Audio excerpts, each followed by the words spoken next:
जय श्री राम मित्रों, जय सत्यम इलेक्ट्रिशियन में हूँ देवराज आपनु स्वागत करूँ छूँ। आज हूँ वीडियो में तमने 4 प्लग 2 स्विच विथ इंडिकेटर साथ वीडियो बताईश। तमे ध्यानथी जुओ। सौप्रथम आपणे टेस्टनी मददथी खोलशुं।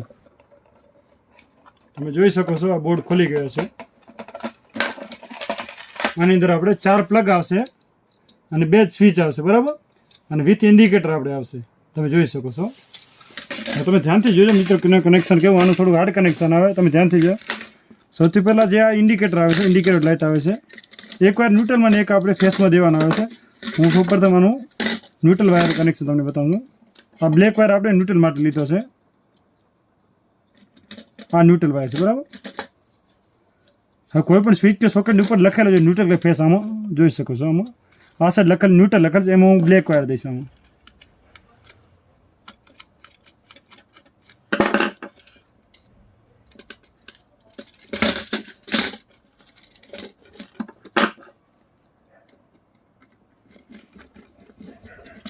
તેના બાદ બંને વાયરને લૂપિંગ કરીને આગળ પણ ન્યુટ્રલ 4 પ્લગમાં દઈ દઈશ। 4 પ્લગ છે આની અંદર, એટલા માટે।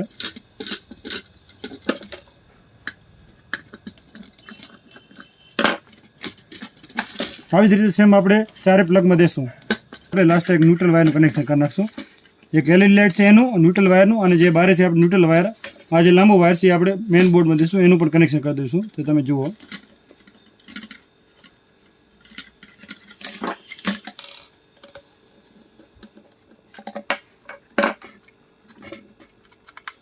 આવી રીતે આપણે ન્યુટ્રલ વાયરનું કનેક્શન પૂરું થયું છે।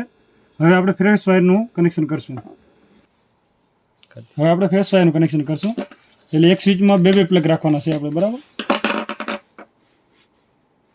અને આ જે વાયર વધ્યો એ પણ આપણે ફ્રેશ વાયર સાથે દઈ દઈશું, એટલે સ્વિચ જેવી ચાલુ થાય એવું જ ઇન્ડિકેટર ચાલુ થશે, બરાબર।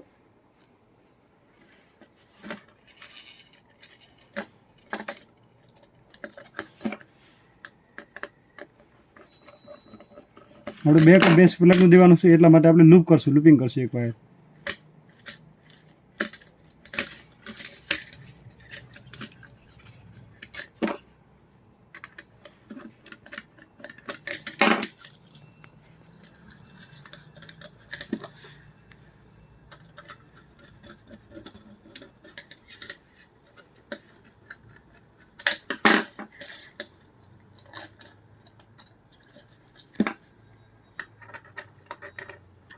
એક તરફ પ્લગનું થઈ ગયું છે, અને બીજી તરફ પણ આવી રીતે આપણે કનેક્શન કરીશું।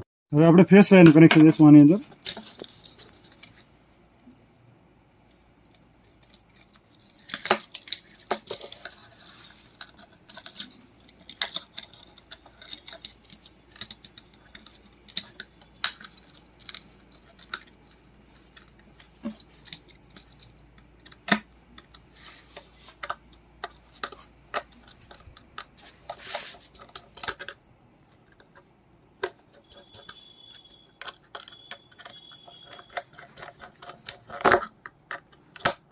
કનેક્શન પૂરું થઈ ગયું। હવે તમને ફરી એકવાર બતાવી દઈશ કેવી રીતે કનેક્શન કરીશ।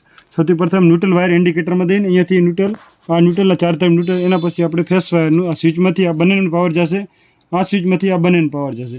એના બાદ આપણે ફેસ વાયર મેન કનેક્શન। હવે આ 2 વાયરનું છે આપણે બોર્ડમાં કનેક્શન દઈને ટેસ્ટિંગ કરશું। આપણું ચાલુ પ્લગ છે, બરાબર, અને તો હું વાયર નાખું છું બંને। અમે આપણે પ્લગિંગ કરી દીધું છે, બરાબર। અને હવે આપણે એક સ્વિચ ચાલુ કરશું। આ સ્વિચ ચાલુ કર્યું, આ સ્વિચથી આ બંને પ્લગ ચાલુ થશે, અને બીજી સ્વિચ છે એનાથી આ 2 પ્લગ ચાલુ થાય। તમે જોઈ શકો છો આવી રીતે આપણું બોર્ડનું કનેક્શન પૂરું થાય છે।